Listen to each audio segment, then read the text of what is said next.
Hey yo, it's time to roar, get loud, let's ignite. Jeremy B in the house, we keeping it tight. Every weekday at 11, we ready to ride. Lions Talk Live, come and join the pride. Waking up early, it's that morning grind. Tune in to the show, leave the troubles behind. Jeremy B's the king, with the voice like thunder. Every word he spits, it's a lyrical wonder. Got the lions around, sharp and fierce. When we hear one pride, you can't help but feel your heart pierce. Talking all the topics, keep it real, keep it raw. With a lion's mentality, we're ready for the roar. One pride, it feels right. Jeremy B bringing the heat, morning light. Every weekday at 11 we taking flight. Lions Talk Alive, yeah, we ready to bite. One pride, hear us loud. Jeremy's in the zone, making us proud. This is a Huddle Sports Network broadcast. You can find us on Roku TV, Amazon Fire TV, Facebook, and of course YouTube. Get all your NFL news here first. Good afternoon. It is Lions Talk with Smoke and Jeremy B. I got my good friend, Chicken Nugget King 313 here with me, and soon going to be joined by Will Vogel as well. He's popping in.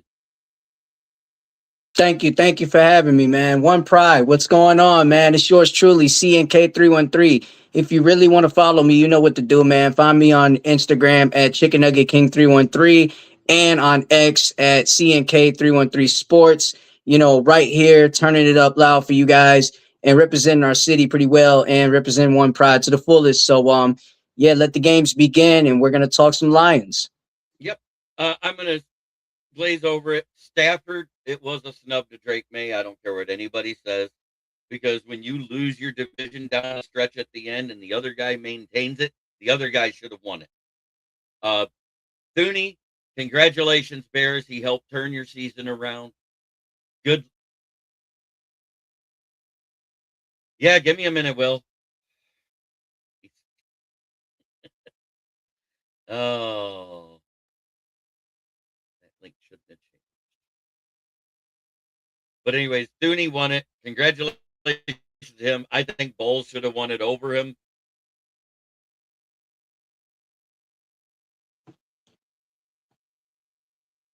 Yeah, a little bit of an echo. You experiencing an echo right now, or? I'm not. Oh, I was hoping you didn't experience an echo, because. No, not this time. And I think the difference is you're actually sharing it to your channel. I think that makes a difference. Oh yeah. Unlike the show. But yeah, I'll piggy bank off you with that one.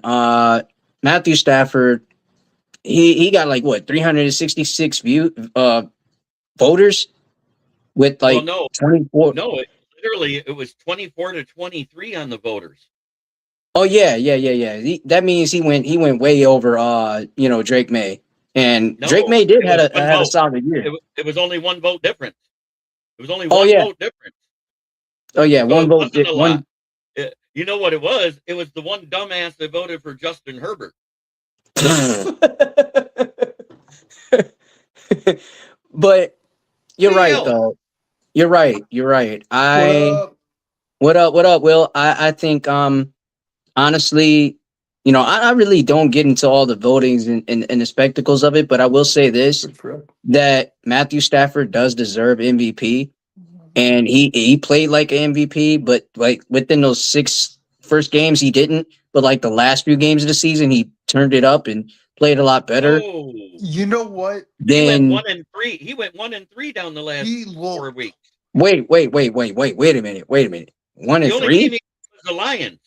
The only team he beat was the Lions. He lost to everybody else. You know what?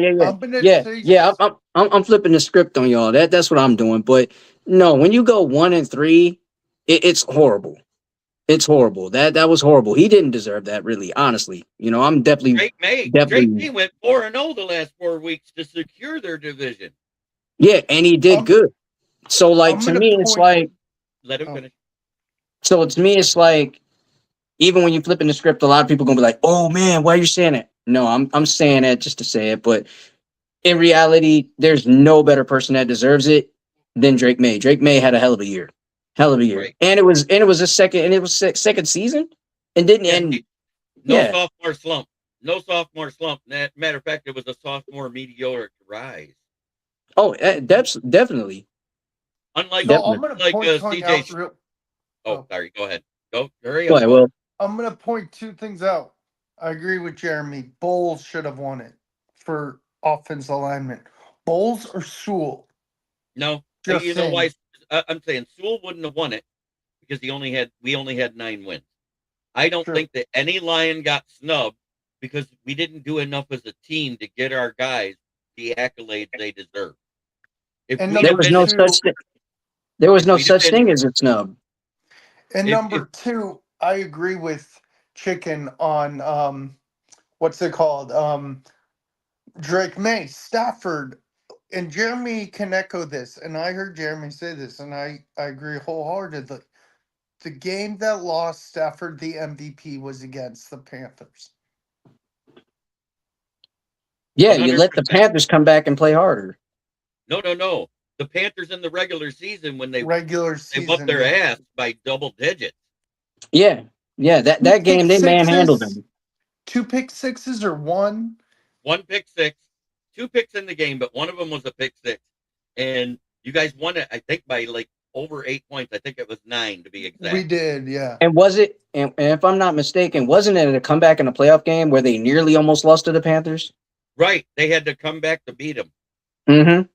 Yeah, they only won by a field goal, I think. Yeah. Yeah. What So 31-34, I think it was, wasn't it? That sounds right. Yeah. Or 28-31, one or the other. As far as comeback player of the year, I had a feeling it was coming down to McCaffrey or Hutch. Hutch had great stats, and for what he did, it was great. But like I said, with 9 wins, they gave it to McCaffrey because they almost won the division. Hell, they were almost the 1 seed in the NFL. Yep. Yeah. 100%. Thank you for the like out there, Steve Bauer. like. And congrats to Corey Schweschinger for winning the Defensive Rookie of the Year, the UDFA linebacker for San Diego. They went from last to first. What were they? The first seed overall in the AFC? Yeah. Second. No, they were first seed overall. First seed. That's what you call a turnaround. No, man. Like, Will, JB, I gotta be honest, man. Like, I think there was no such. Yeah. Seattle will dog walk New England. I have the feel if you just go by the talent on the roster, yes. If you go by coaching, it's going to be closer than a lot of people want to admit. Yeah. No, there's no way it's going to be a dog walk. That's number one. Number two, it's going to be a close game because both teams got excellent defenses. Like, right. But that offense for New England has been floundering the entire playoffs. I've been waiting for it to fall out, and it did last week, and they got lucky and won. Yeah. Yep. I mean, the last game we spoke on from the last show, like, it was 10-7, if I'm not mistaken. It's a slow game. And when you have a slow game, it slows down the momentum of an offense where you want to get more points and you want to have better chances of getting down the field and scoring the red zone and working on the red zone very well. And not only working on the red zone very well, but you want to set up the chances to get the ball back with so much time left in the game, and, and playing against the Broncos, you're going to have chances, but they didn't have chances. It was just a simple 10-7 game. Now you're playing against the Seattle Seahawks where they can score more than 20 a game. 100% Chicken. I wanted to point something out. I love seeing the awards given out, but man, seeing those guys get into the Hall of Fame, like the little how they get into the hall, who greets them, whatever, is the coolest thing. Like, of course, I'm biased, and I love seeing Luke Kuechly walk in his house, and he says, "What's up, Peppers?" or Pep. But my favorite one was Larry Fitzgerald aborting his boat, and he's seeing Randy Moss saying, "Hey, bro, you know it's time for you." Oh, I gotta believe this real quick. MDE says the Pat because the internet sensation known as the Truffle Shuffle to launch worldwide once again, threatening to break the web. Michael Edwards and I have a prop bet on the game. I love If it. the Pats win, I got to do 45 seconds of the truffle shuffle Oh God. to this Uh, song. To this song, Chicken Nugget, and you know it well.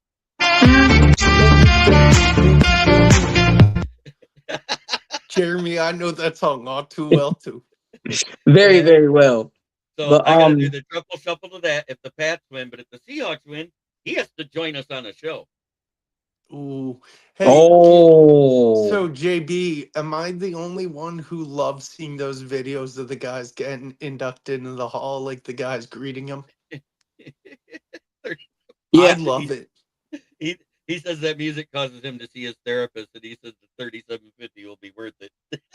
hey, I don't know if you guys know, but like I'm liking the fact that you got where you got Drew Brees, Luke Kuechly, and like Larry Fitzgerald Larry Fitzgerald and and Roger, Roger Vinatieri. Craig. yeah, Roger Craig, and then you have Adam Vinatieri as Hall of Famers this year. I love that. Yes, I You know honestly do. Will. what's I don't mind it.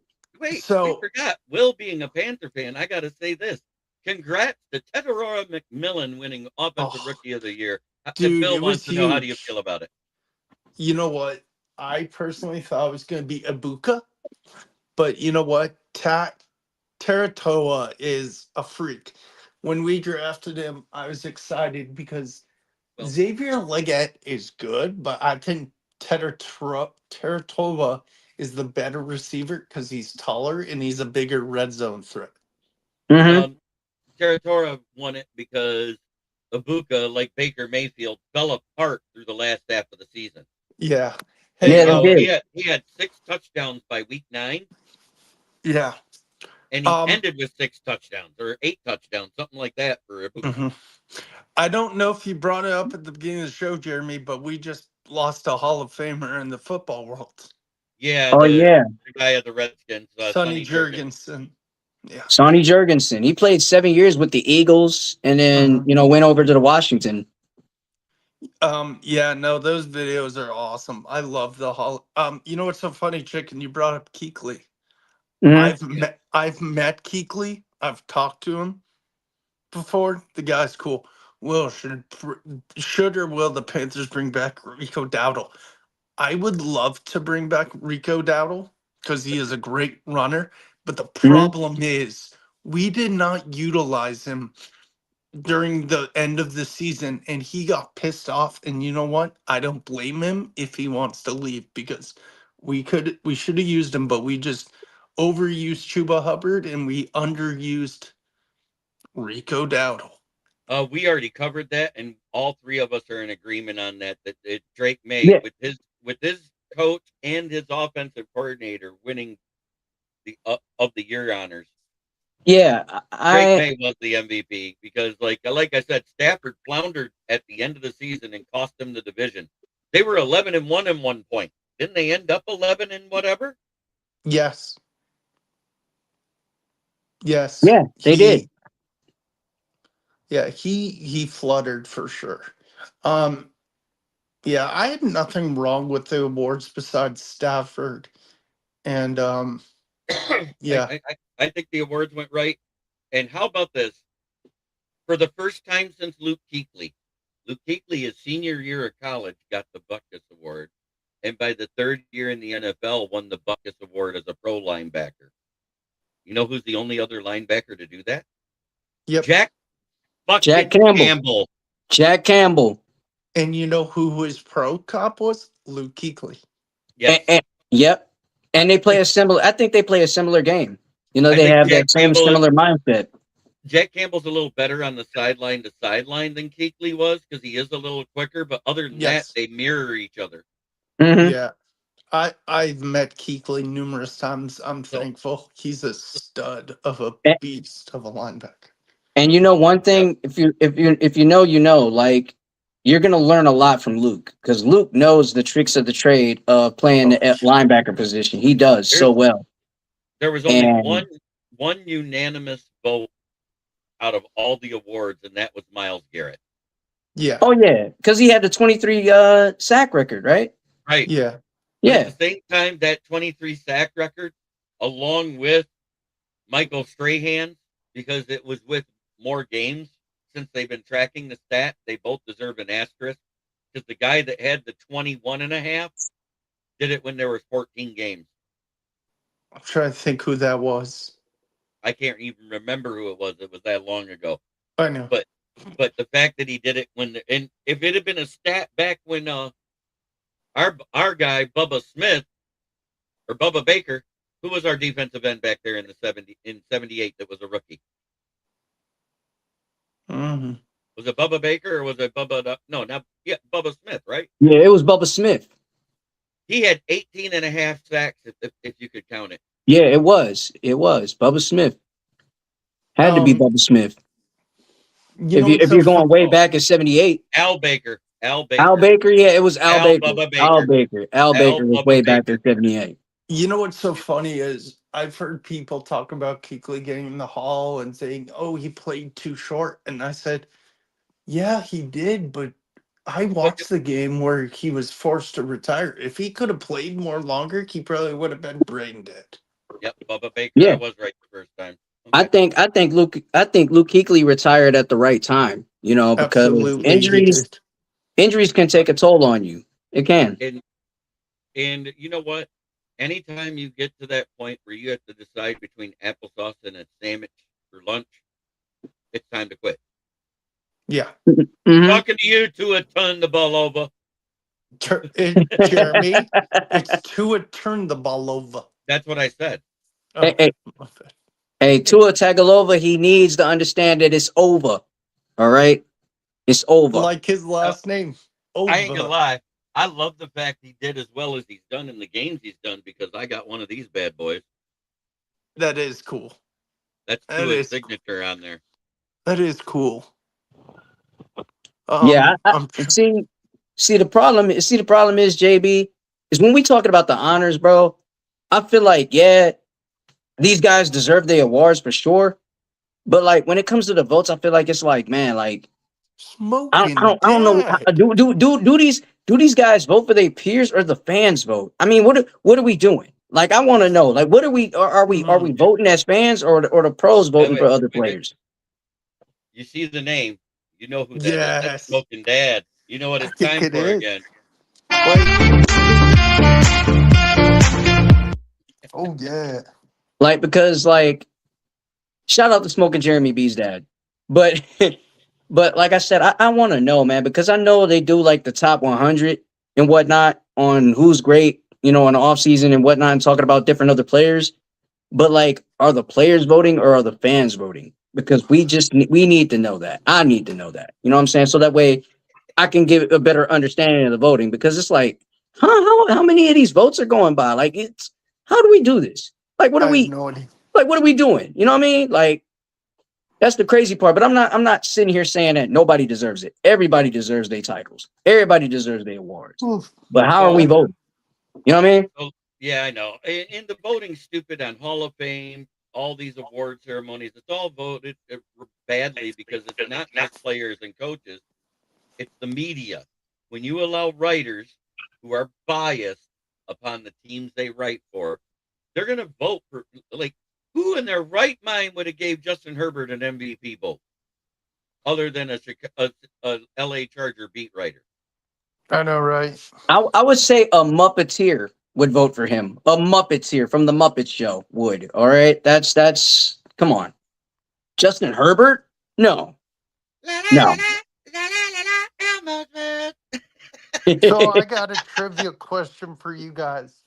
Luke Kuechly is the second youngest Hall of Famer. Who is the first to be inducted at a young age? I have no clue. Kuechly is 35. Gale Sayers was 34. And Gale Sayers played for the Bears. Yep. And he was He played for the Bears. Johnson was 35 when he got inducted. Yeah, and those are elite. And Will, those are elite players. Those are guys that are way ahead of their time. Like when you put that in that same order, like literally from different positions. Elites. Mm-hmm. So Bobby Elite. Wagner got it. Oh, Wags he won deserved that one. Got That's the Walter his Payton second, Man of the right? Year. For Walter Payton Man of the Year? think he's won it Yeah, that twice, was man of the maybe. year. That was Walter Payton Manning of the year, man of the year, and he deserved it. He earned it. You know, I was cheering for DJ Reader. Don't get it twisted. I was. Uh, but I thought Bobby Wagner just pulled it out. Like definitely earned that award, and he won it the right way. So I mean, what better guy, you know? No, I'm And sorry. He's only won it once. I'm I was sorry. I say was that's thinking yeah, he I was won gonna it say twice. um I I was gonna say I don't remember him being called for it. they gave it. They gave it to him last night. Bobby Yeah, Wagner. no. You know, it's about what they do in the community that earns it for them versus anything else. So Mhm. any one of these 32 guys that wins it deserves it. That's all I got to say. You know, all of them are doing something amazing for the community. Do I Absolutely. wish last year that Goff would have won it? 100%. Do I wish this And year that Reader would have won it? 100%. they all do great work. You're right. They all do. I'm definitely gonna So agree with you on that. They all do uh, great community work. they still get the little award. They just don't get the Man of the Year award. They still get a Walter Payton award. It's just not the prestigious one, the one that everybody gets to see on TV. They also don't get to be helping present stuff representing the award for the next year, like that guy that won it did. So kudos to all of those that were nominated. They were all very deserving for what they done. And I'm going to leave it at that. That's my opinion on it. I think any one of them, I don't Yep, care who got voted in, deserved it I agree. Mhm. I agree. No doubt. because it hasn't had to do with play on the field. It you know it has to do with what you do in the community where you work at, and they're giving back, and that means more to me than anything else. It's just like my saying that I say at the end of the show, and I mean it. Try every day to be a better person than you were the day before. It makes the world a better place. They're doing that by giving back to their communities. Yep. When they could just be relaxing, when they're not playing, they put in the work on and off the field. I love it too, Jeremy. Yeah. You know, ain't nothing better than charity work. You know, when you do good charity work for the Absolutely. people, that's all that counts. That's all that matters. They need that foundation. They need that love, no matter what. You know, Amen, chicken. and Amen. you know, my question to you fellas. I mean, since we on the subject of Lions talk, right, Mhm. and we doing this panel, how are you feeling about the talks and the rumbles of Max Crosby? You know, being a part of like this team. Like, do It's a you think this rumor. could happen? Like, is No. there like rumors of Hey, this trade, like trade talk rumors? Because like he's okay. actually, yeah. Go ahead, JB. So the way I feel about it is until I see Brad Holmes make a move of that caliber, I'm not going to think it's going to happen because we haven't seen it yet. So until I see it, I don't believe it'll happen. I believe it's all conjecture and rumors until then. I love the idea of it, but what do we have to give up? And if we're giving up that first pick overall, are we trading out of the second round too to get third, fourth, fifth, and sixth rounders and not even getting a quality starter this draft? Because we're going to have to lose this 17th pick overall to get a player of that caliber. There is no ifs, ands, or buts about it. We're probably losing the first round pick for the next 2 years after. I agree with Jeremy. I mean, Until I agree Brad too. picks until Brad picks up the phone, I won't believe it because And I'm not saying that honestly, he it'd be hasn't. cool. Go ahead, Wait, JP. so 20 teams have already called the Raiders as soon as it came out that he was even interested in a trade. Because remember, he does have a no trade clause in his contract. So he has to sign off on who he wants to go to. And he named 3 teams right off the rip. He said Detroit, the Pats, or the Rams. So all 17, if you aren't one of those 3 teams, he might say no. Yeah, and you know Hmm. what? I would love Crosby for the Lions, but the problem is, I agree with JB. You're gonna have to give up one of those first round picks, and then you're stuck with the third, fourth, fifth, sixth round pick. And the problem is, I would love him, but I just think it's smoke. There's no fire. Right. You know, and when you have smoke, you got to have fire. And the thing about Max Crosby, if you look at his numbers, they're elite numbers. And Oh when yeah, you have and when you have an elite talent with elite numbers like that, he can bolster any type of, you know, defensive line and put him all the way to top 5, top 3. That's nothing. Like, this guy is that guy. And it does make sense because he's from Lake Orion. That's number one. Number two, he grew up a Lions fan. Number three, he absolutely loves that, kneecap biting era. Like he loves this whole era that we got right now. And he embodies what grit is too. So, he's definitely interested in, three other teams, like JB said. It's us or the other two. So all these other teams, it's like going for a dating show, right? It's top three females that you like and you want to go out with you, and it's a bachelorette type of thing. So the bachelor is going to choose what really matters to them. You know what I'm saying? Who they like, Amen. So right now, I want to see something.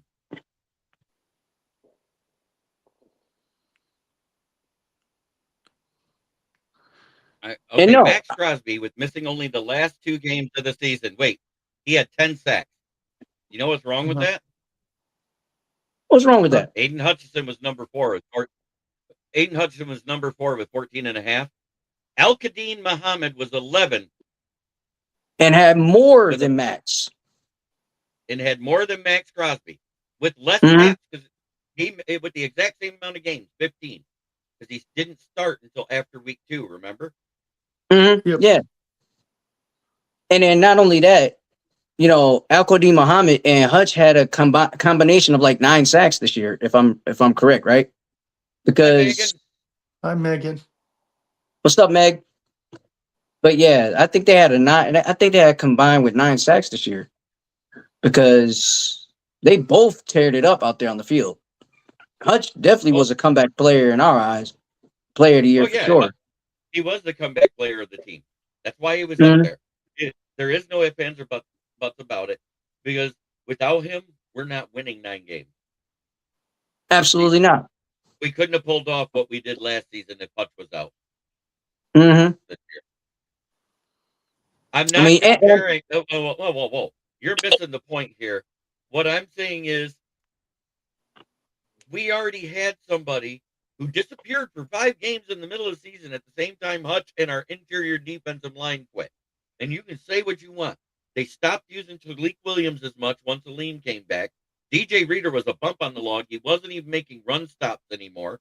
Aleem McNeil was not the same guy you saw in that Bucks game that you saw when he came back. For 5 weeks, our interior D-line got no push whatsoever until they started increasing the reps for Roy Lopez and Talik Williams. And then lo and behold, both of them got sacks towards the end of the season in wins. Yeah, I like Al-Qadim.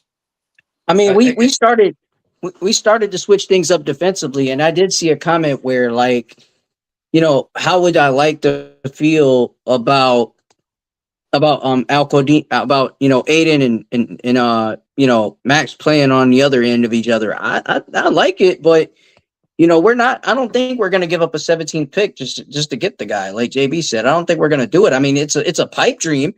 It's a nice pipe dream for us, but right now, Brad Holmes not going to pick up that phone, man. Right now, the offer that I'm hearing out of San Francisco is they've already offered 2 firsts, 2 thirds, and a wide receiver. Wow. For Max Crosby. So I think that's their best option right out there right now. They're going all in on getting Max Crosby. Can you imagine if they have Max Crosby and Nick Bosa next year? And then Fred Warner as all. That's a tandem. That's a crazy tandem right there. Fred Warner, who did speak about us on Sabre Owl podcast a couple days ago, if I'm not mistaken. He said that we have to lighten it up in practice. Right, and here I the forever football. Max Crosby in a Cincinnati uniform. Yeah, there's a lot of buzz everywhere about Max Crosby in that team's uniform. Let's put it this way: 20 teams have already called the Raiders. That's the interest that's in there. So you've got to outbid the best bid of 20 teams. That's what it all boils down to. And if they're offering 2 firsts, 2 thirds, and a wide receiver, we can't afford to do St. Brown because his dead cap's too high. We can't afford to get rid of JMO.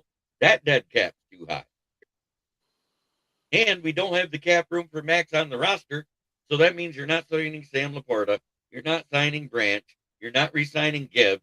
You're not re-signing Jack Campbell. Yeah, You got that to would keep be that you nucleus. foolish. You got to keep that nucleus. You got to keep them. You got to keep them.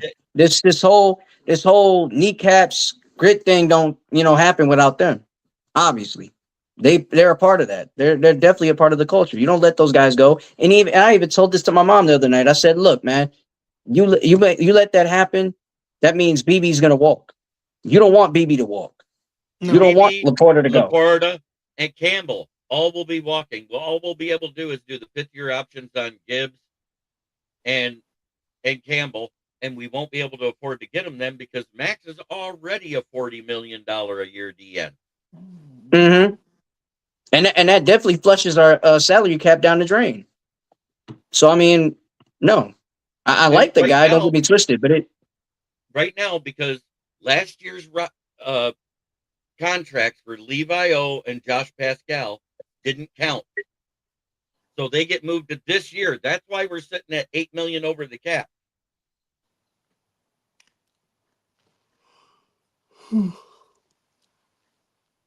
I mean, our best bet is to re-sign Gibbs anyway. Keep Gibbs and re-sign the rest So of our guys. I was going to ask something similar to this. I was going to ask, I know you've been liking them and reading them lately. What do you think of those scouting profiles I've been putting out on X lately? Chicken Nugget. Uh, on your mock draft, I haven't No, even no, I no. haven't got a chance to check that out. But No, no, the articles that you've been reposting of mine, the draft profiles I've been putting out. oh yeah, You yeah, didn't, yeah, yeah, yeah, yeah, yeah. yeah, yeah. Yeah. See, I be getting caught off guard with all this stuff. Okay, I'm on the show. All right, I get caught off with Yep. all this. Don't y'all catching me off Yep. guard. Yep. I But was saying the draft profiles you've looked at on X that I've posted that you've reposted. Uh, have you been actually reading them, or are you just helping me spread the word? I could say both if that's good Okay. enough. Both, Yep. reading them Yeah. and sharing the word, spreading the word because it's only right that you do, man. Like if you don't spread the word and read it, then something's wrong with you. Like Yeah. it's a lot of good deep talent defensively and offensive line. Like bro, like it's all through the So trenches, bro. Like I don't see it. I don't see it being wide receiver enough or being, hungry of a quarterback enough. But I think defense and offensive line is really where it's at this draft. Like that's my opinion. I don't know about anybody else's, but yeah. So somebody asked if I thought that Myles Garrett was, if that was a snub to Nick Benito. Nick Benito finished the year with less sacks than Aiden Hutchinson. He did not keep up the pace he had at the beginning of the year. The LA Chargers, Tuli Tupeloto, finished with less sacks than Nick Bonito. Micah Parsons, as you know, after he got hurt in that Thanksgiving Day game, he ended up with 12 and a half sacks. Josh Sweat of Arizona had 12. Will Anderson had 12. Byron Young had 12. Al-Qadim Muhammad had 11. Jeffrey Simmons, a defensive tackle, 11. Cameron Jordan had 10 and a half. James Pierce Jr., who I thought should have got the defensive rookie of the year, had 10 and a half because he played all 17 games. Then it's Max Crosby, Montez Sweat, and Chase Young of New Orleans. So the only team with two guys on the same team, there was Danielle Hunter and Will Anderson, Aiden Hutchinson and Al-Qadim Muhammad. And then it's New Orleans with Cameron Jordan and Chase Young in the top 20 for sacks as a tandem. Nobody else has two guys up there. Think about that for a minute. Mm-hmm. Yep. I would love to do that for Kayvon Thibodeau because I think you could get him for a lot less because they do have Burns and Abdul Carter. Now that's a realistic trade. You're probably trading at least the third pick for next season LA to get them. At least that, if not the second round.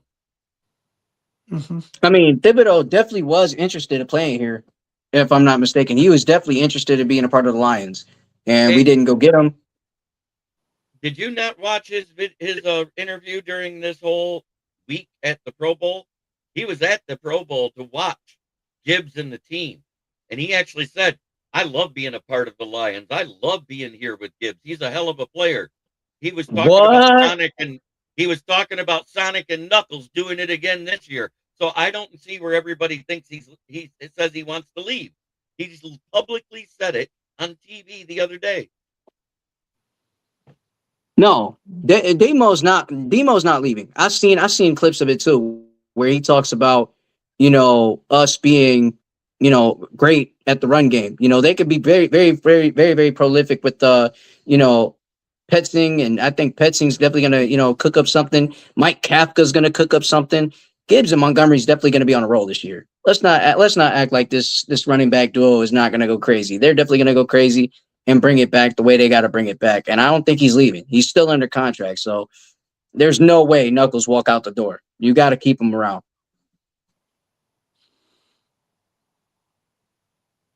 Yep. I mean, I don't know about you, JB, but I think Kafka and Petzing are definitely going to, take it up a notch, man. Petzing, I see it because they like to run. They like to work on the run.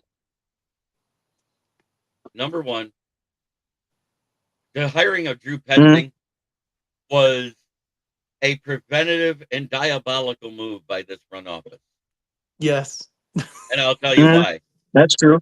His first job in the NCAA Division I was at Boston College, where he became good friends with Ben Johnson, was a groomsman at his wedding, and everybody knew that Declan Doyle was more than likely either getting a head coaching job or leaving the Bears this year.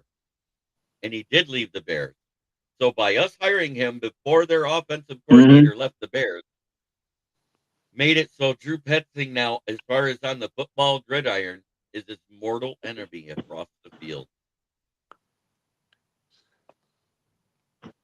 Yeah, there's articles, but I heard it from David Montgomery's mouth. So those articles are all clickbait. Yeah, they just want to start stuff. That's when you read on clickbait, when you read on that stuff, that means they just want some, likes and clicks and stuff like that. Don't get caught up into the hype. Like if he just came out there and said it himself, don't pay attention to what an article say. Media is going to say what the media is going to say. Production wise, we know what David Montgomery can bring to the team. We know that. We know what he can bring to the table easily. JB, Will, all of us do. Any Lions fan knows that. But if you really read between the lines, we handed off more to Gibbs than we had, handed off to Montgomery, because Montgomery needed those handoffs more than anything this past year. But I think this year you're gonna see it split 50-50.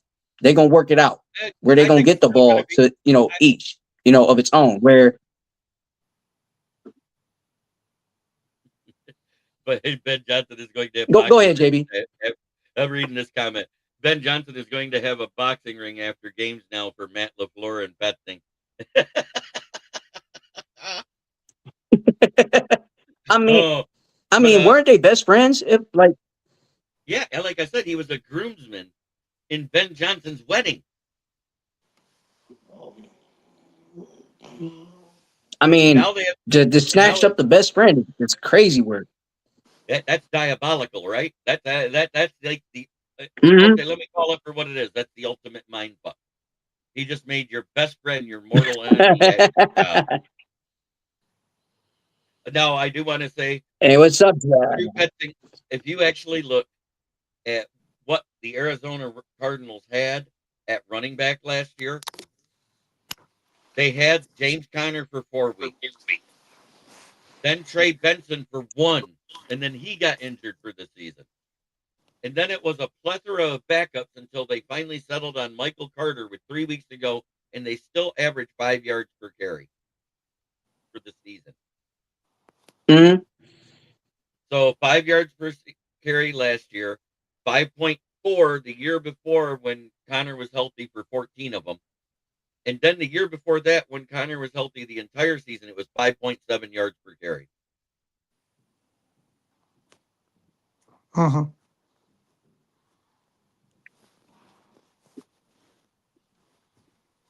I like it. I just want it to work out. I just want it to work. Here's why it's going to work out, because we hired the exact opposite of him, and the guy that was the quarterbacks coach for Pat Mahomes and Mike Kafka. Everybody forgets that part. He was the quarterback coach of the Kansas City Chiefs when Mahomes started throwing the ball. Uh-huh. What was the big thing about the draft in Mahomes? He had a great arm. He doesn't have great mechanics. His footwork's a little off. He's a system quarterback. Who worked with him?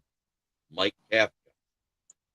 So you got a guy that's run-centric that uses 13 and 12 personnel a lot, something the Lions have done with Ben Johnson, not so much with Johnny Morton.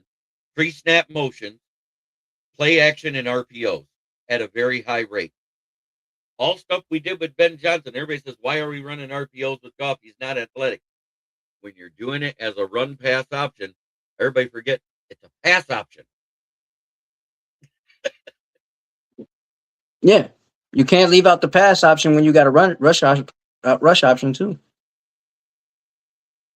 You're gonna need that as well.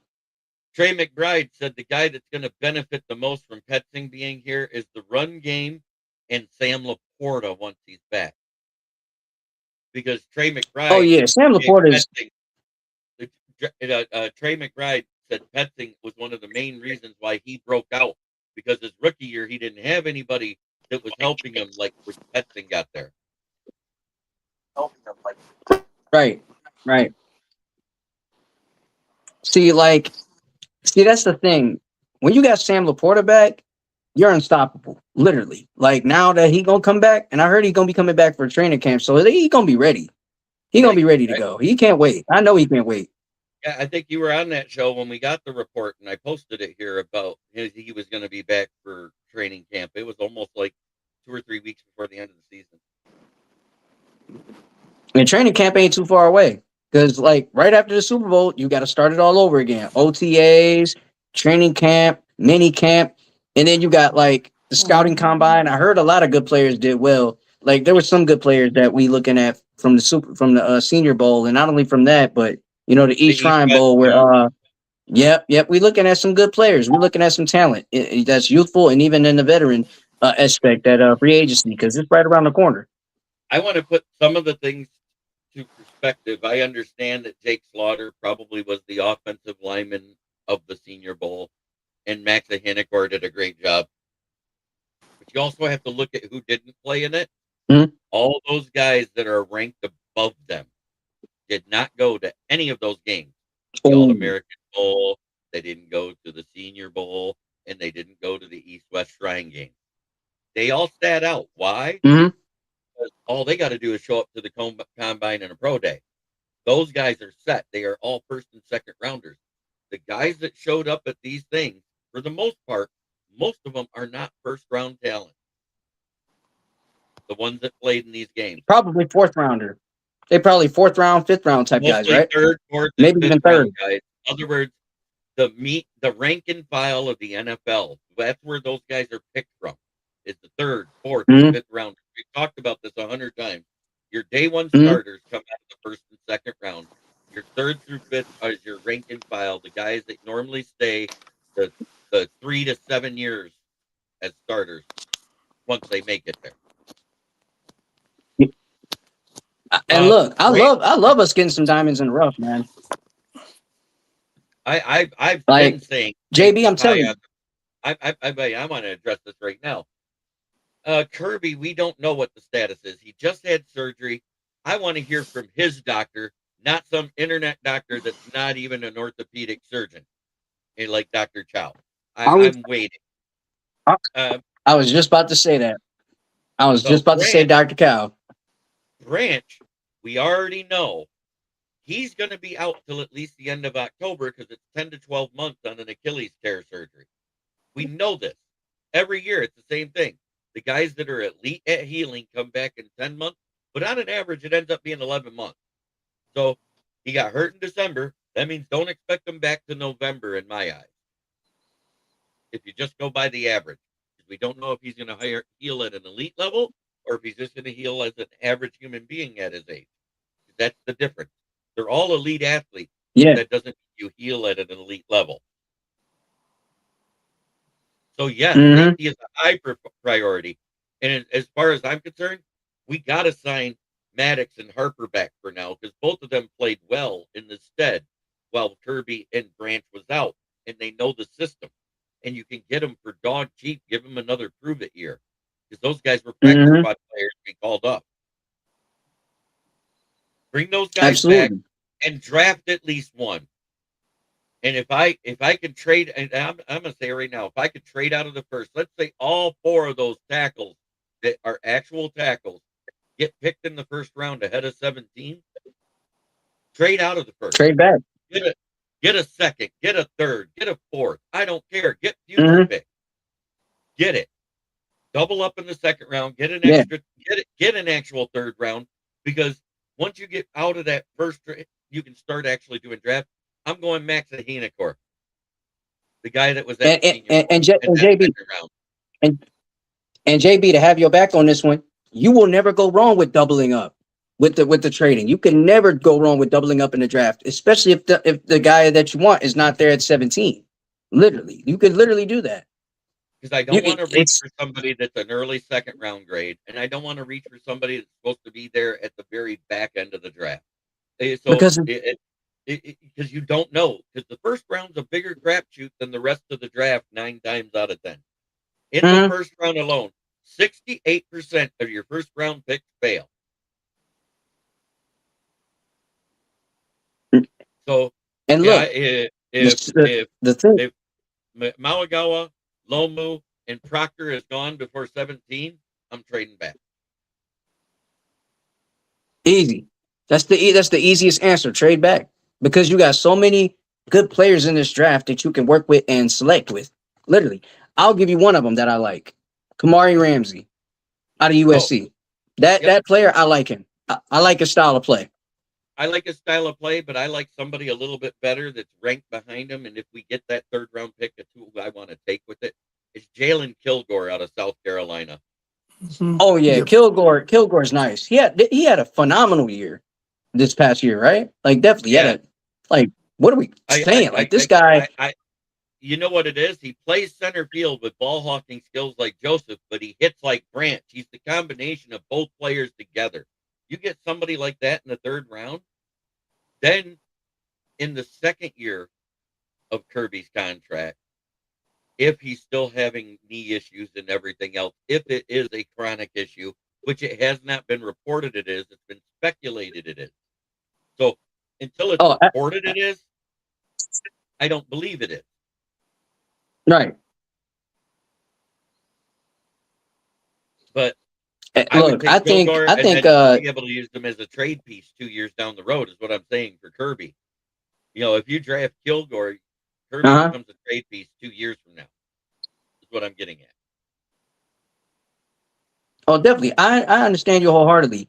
But Kilgore has a lot of swag, bro. I like him. I like his swag too, just like Ramsey. But I don't know, man. I think that if we go to that route, I think Brad Holmes is going to either take Kilgore or Ramsey in the third. I think Ramsey might go second. My opinion, he might go Ramsey, second yeah, he's round, going in the second. And if we maybe. trade back to the second, you take Max Ahinacor, then you take Logan Jones, the center,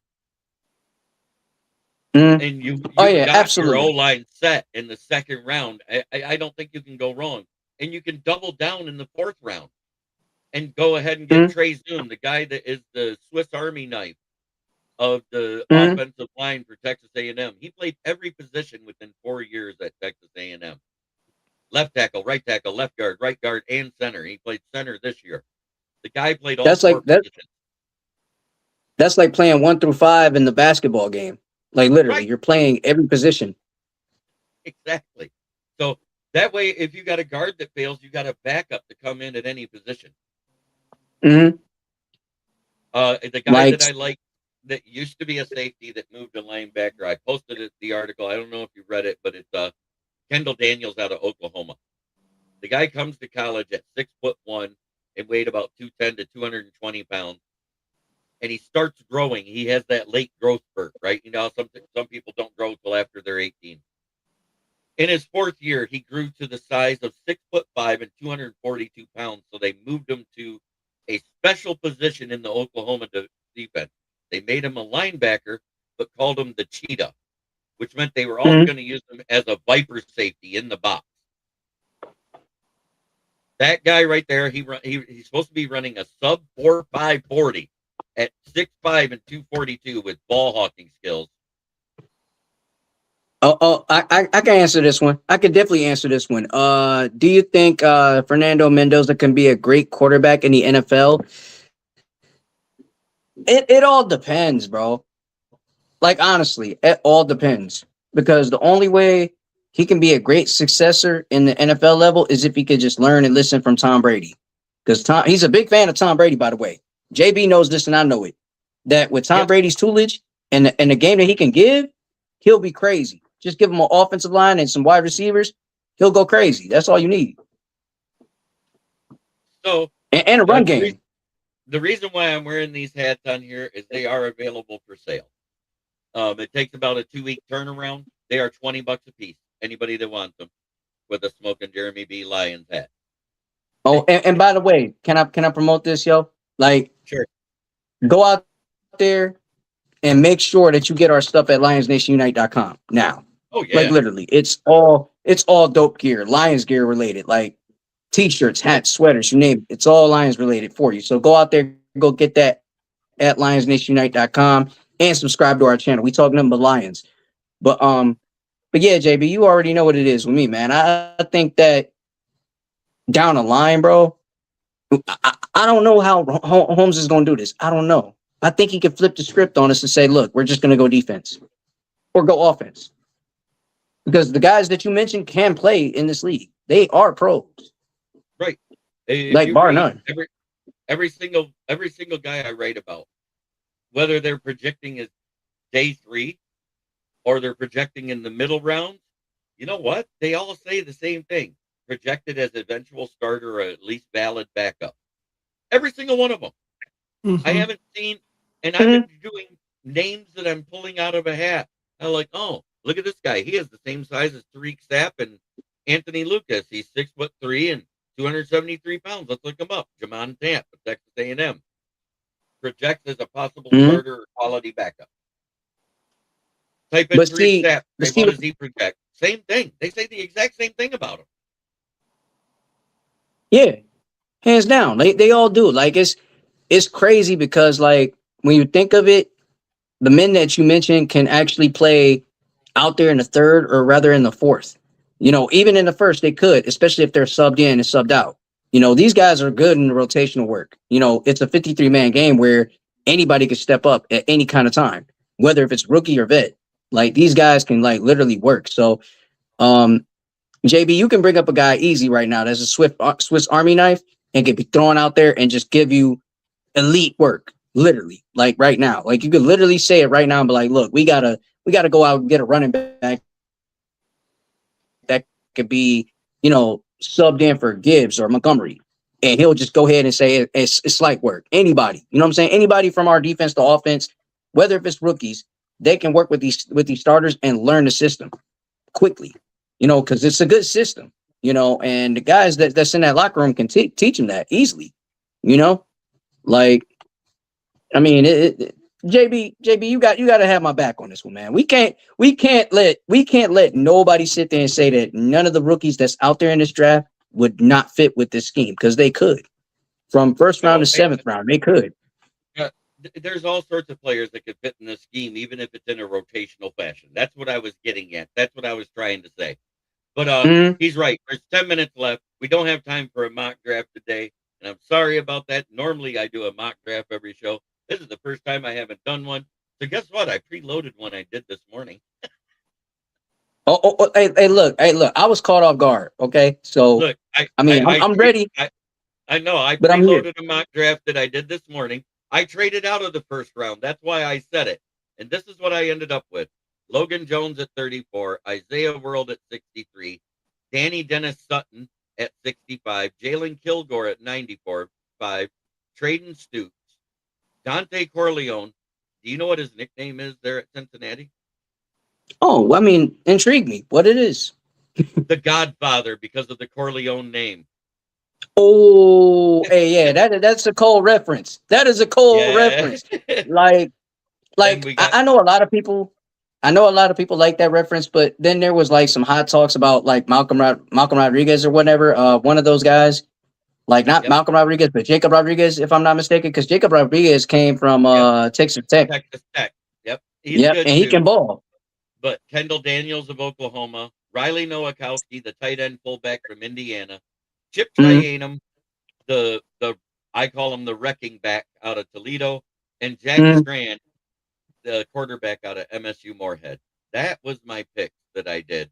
And look how many picks I ended up with that trade back. Oh, you got some solid picks back. I mean, what was the squad you trade with? Arizona for all of it. I traded back with Arizona, and then I think I traded back. Let's see, but let me pull the comments off. So I can... Let me get up close, because I mean, this is not like my camera, not like my computer. But yeah, I traded back with Arizona twice. I traded back with Arizona twice. The first time I got the second rounder plus 34 and plus 63, and then I traded back at 50 with Arizona again and got 65 and 95. Which means you actually finessed one of those teams to get those quality picks. All of it came from Arizona. Yep, and you finessed them pretty well. you outsmarted them with that mock draft for sure. But like the one pick right there, if I'm not mistaken, Riley Nowakowski out of Indiana, he had I think he played tremendous against Miami, a team that is highly superb at defense. Let's not lie. They could play defense like no other. I think he's definitely going to be a blanket, like a little bit of a security blanket for Goff. That would be useful. You got Brock Wright, Sam Laporta, Shane Sheltra. We don't know if we got Brock Wright. That's the problem. He had that trachea injury and hasn't been back yet, and haven't heard anything if he's fully healed yet. He is not taking. Oh, that's right. That's right. Because he was just out. He was just out. So ain't no telling when he's gonna be back. But Riley can definitely ball. Yeah, and he plays fullback. That's the big thing. I love that you mentioned that. Because we do need a tight end that can play fullback in the back. We do need that. Well, I mean, we got Zach Horton, but he wasn't that great at the fullback position, so we quit using him except at the goal line. Mm-hmm.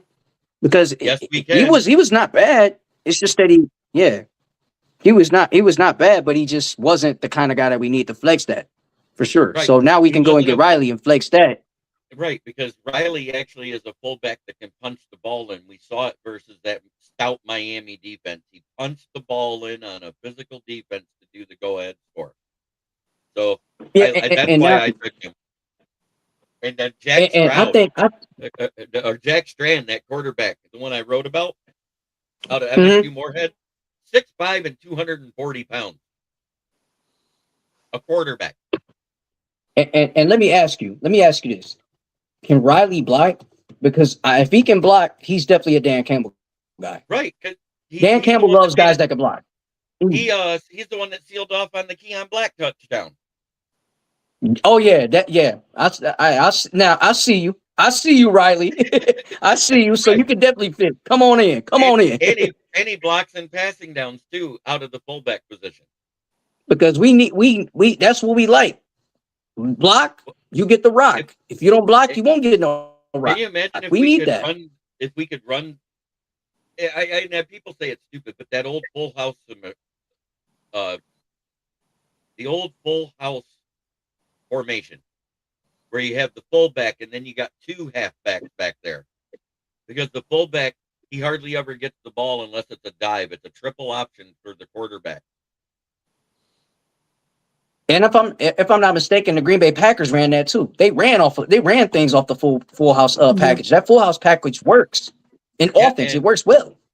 And the Ravens use it with Patrick Ricard. The Ravens use it. Running.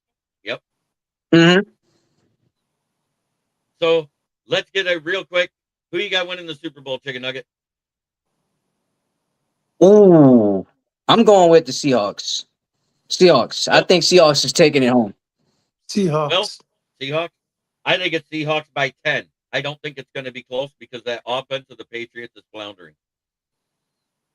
And smoking Jeremy B. I'm gonna tell you this, JB. I didn't even show off my mock draft yet. My mock draft. If I showed that to you, you'll be like, "Yo, that's tight." That's tight. That's light. That's nice. But it's not like trading back over and over again. I But only traded twice. I don't do it over and over again because I know that we're good on the back end. We didn't need a lot of right. extra picks back there. See, I would trade. See, I would mock trade at least one time, at least maybe one or two, like you do. But I don't trade over and over again. You know, so Nope. I But think you we're gonna know, look good.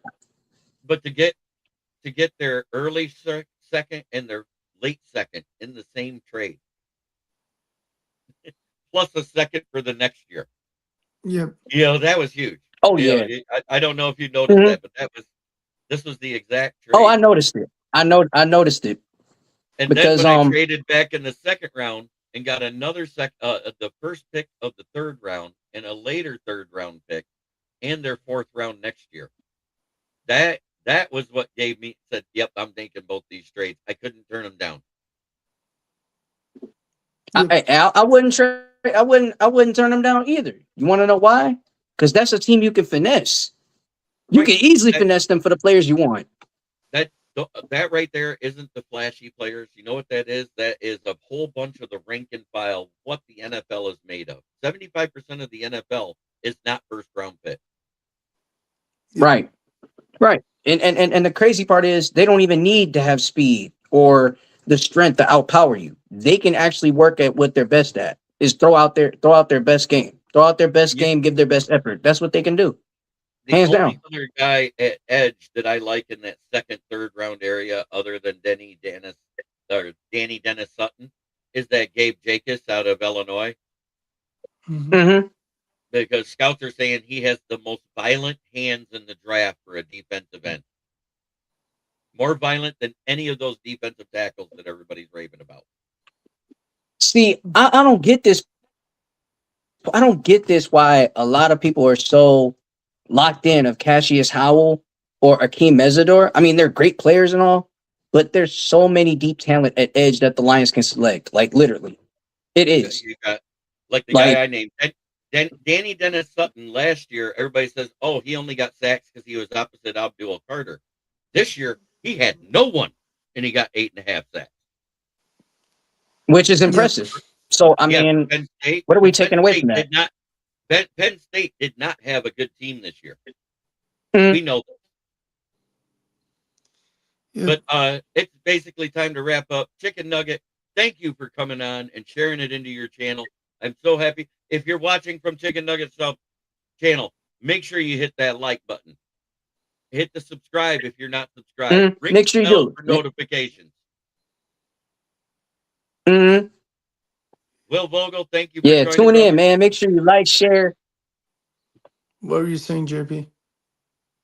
I said, Will, thank you for joining today. You must have Yes, fell sir. asleep, huh? Hey, But yo, that listen, was the listen. news I got to break. That was the news I got to break on Ken and Ken as it happened. Jim Yeah, not Schwartz surprised. walked away. He basically I already knew told that was Brown coming. front up. Yeah, so did I. I said it 3 weeks ago as soon as they hired Monken. And I sit there and goes, this is Yeah, I what Jim said Brown's going to do when he walks out the building. And he did. he probably flipped them off and said, "Look, like before we end this, I want to definitely say like he definitely had to say, look, man, I'm out of here. If you sign him, I'm gone. I want this job. That's the thing that people don't get. He wanted that job. He wanted to Right. be a part of the Browns, to be a head coach, And and they it looked like that he was going to get it because after 2 weeks, they had nobody accepting an interview. And he was like, okay. they had I'm him gonna tell waiting. He goes, I want the job. If you don't get anybody by next week, I'm taking it. Todd Monken comes in, you're hired. Mhm. One interview, not even a second interview. First interview, hired him on the spot. Yeah, it's becoming a dumpster fire over there, man. That's what it is. It's becoming a dumpster It's always fire. been one. Yeah, you know, they got the longest drought for being in a conference championship game. The longest drought does not belong to the Dallas Cowgirls. It belongs to the Bengals, who haven't been there since 1991. Yep. Mm-hmm. Absolutely. Like it's teams like that you can sit back and say, ew, like no. I'm done. And who, But, who was yeah. the reason they got there that year? Wasn't that when they had Icky Woods? Yep. Yep. Correct. All right. Well, thank you everybody for watching. Try every day to be a better person than you were the day before. That's the only way to make the world a better place. It starts right here. Much love to everybody in the chat. Big Dan, it was good to see you here. RBF, MDE, it was great. Thank you so much for being here, and have a blessed day, everybody. Bye, everyone.